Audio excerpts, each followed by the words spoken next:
Hello, this is Chaplain Victoria. I would like to introduce you the channel My Chaplain on this YouTube.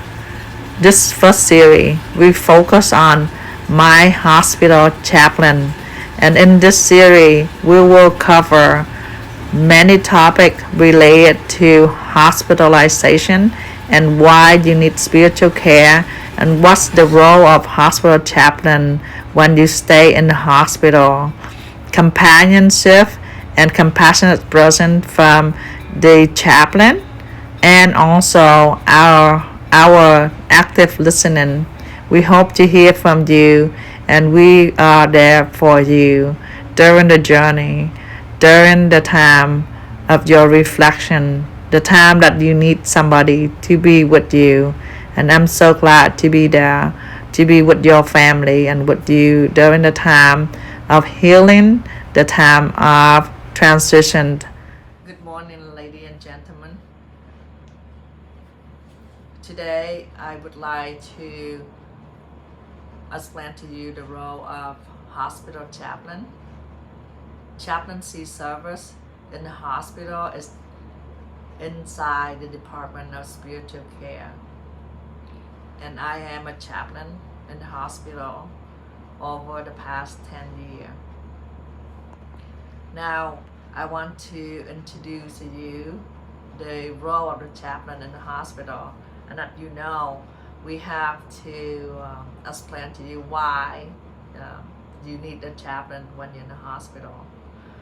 First of all, I would ask the question who chaplain is, and how can you or somebody to become a chaplain in the hospital or any other type of chaplain, because there's this various type of chaplain, and who also pay for the chaplain's salary, because those is important thing, because that many of you know that chaplain is also a worker and it's a professional job at many other healthcare provider.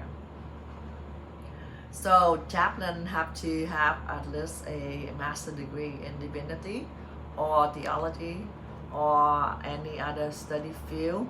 I have a master degree in education before I become a chaplain, but back there, like 12 years ago, they do not allow or take the master in education to train to become a chaplain. So somebody or the hospital told me that I need to have a chaplain in divinity in order for me to take the pastoral care education, with this clinical unit that you have to learn in the field, and you've been trained in the hospital setting. So before you become a chaplain in the hospital, so that is one of the requirements. You need to have to complete 2 units of clinical pastoral care, what we call CPE, and that is the clinical hour of more than 2,000 hours that you have to complete. When you complete those hours, you can apply to get the board certification. So you can get a BCC, or now they do have another service, that Association of Professional Chaplaincy. We do have a board that we want to, if we want to get the board certification. And you also can become a trainer. Now the chaplain have also been paid by some of the healthcare network or the hospital, as depend, with some extra funding that been created or developed by the founder of the hospital or that healthcare network. Like for example, in Rhode Island, we will get paid by the New England Care Network.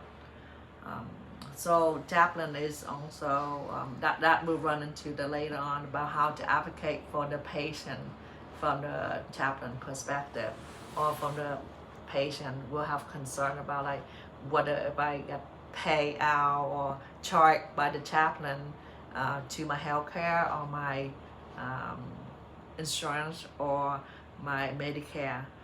Chaplain don't charge patient or don't bill the patient right away, but the chaplain is just a part of the service that the hospital provided. And I don't know how they bill you guys, but that is what I know where we get paid. Now, we also want to explain more in depth of like why you need chaplain. When you're in the hospital, you can be really like make some medical decision, but also because you have some time that you can um, have it on hand. So what you do is you can request chaplain, so that way somebody can be actively listening to your problem and pay attention, and also share with you about their compassionate presence. And even if you have a religion or not, we can be there to service you. And hospital chaplain is advocate for all type of religion. So we're not limited to only Christianity, but we open out to many other religions like Hindu, Judaism, and Buddhism, and other major religion. And we cannot hold our judgment on anybody. So we have to provide service for all type of illnesses. For example, including HIV or AIDS. As many of you know that, and then even like it contagious disease, we have to wear our protection in order to enter the room. Right now, with the COVID, we still have to provide the service if the patient requests. And hospital chaplain must fulfill their ethical standard.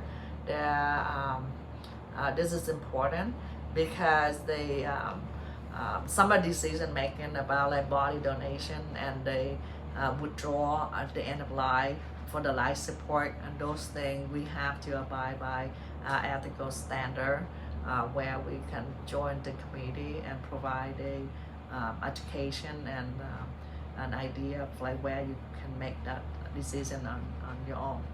And we last but not least, that hospital chaplain is available 24/7. Some hospitals do not have 24-hour full-time staff, but then they will have like from 5 p.m. to like 7 a.m. is on-call chaplain. And that is what my role is right now, because I am an on-call chaplain. I try to help out with the hospital, the local hospital that's nearby my house, to cover for the full-time chaplain, because the budgets, they don't have enough coverage, and our work is more to provide a compassionate. Hopefully we will have more into the channel of My Chaplain, and especially this series we're talking about the hospital chaplain. So My Hospital Chaplain is the series, and please comment below your question, and if you would like to get contact with us. Thank you for zooming in, and also watch this video.